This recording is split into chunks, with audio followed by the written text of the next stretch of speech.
Hey everyone, so this is my first look at Kaz'rogal on the PTR.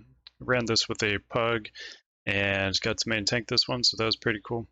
And I think Pally's a pretty good main tank for this because he has a mana drain debuff he puts out, and if your mana hits 0, then you blow up, do a lot of damage to yourself and anybody next to you.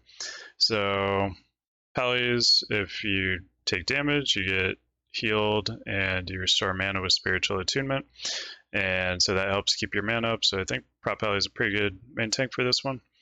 And in terms of gear, I actually forgot to switch out my trash set, so I had way less spell hit than I would have liked to have had. I was wearing 2 armor rings, so I had a little extra armor for those 2.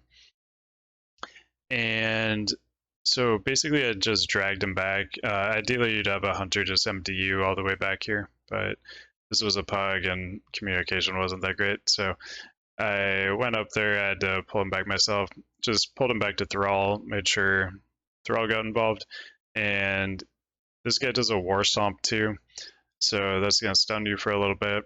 So you could possibly use free action potions on this if you want. I used an Iron Shield pod just because it was a PUG, wanted to play it really safe, but I think with my guild I'll probably be using a free action potion. And I also turned Kaz'rogal slightly so that Thrall and the wolves could attack from behind here too.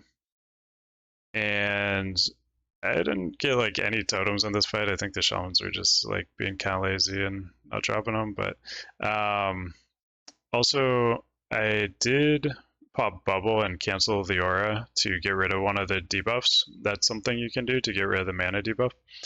This is a really quick fight though, so I think when I do this with my guild, I'll use Bubble and Cancel Aura to get rid of a War Stomp probably instead of the mana debuff, because I don't think it's really going to be an issue with how fast we're probably going to kill this.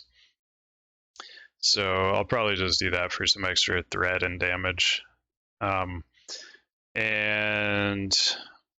this is basically all you gotta do. Ideally, you would drag these over to the Tauren warriors also and get them involved, but they had died during the trash we were fighting, so they weren't available, so we just tanked it here. And that's the whole fight, super fast. He does a little bit of damage because he has a cleave, hits for like 8k or so, and his normal attack hits for like 4k. Add in the stun too, and it can be a decent amount of damage he does, but it's nothing too bad. I mean, there's nothing really else going on in the fight, so all the healers are just focused on you. So I think you can probably wear a fairly aggressive set against this guy, especially if you're using free action potions and bubbling and canceling aura on the War Stomp. So yeah, really easy fight and good fight for Prot Paladin as a main tank, I think. So yeah, I'll see you in the next one.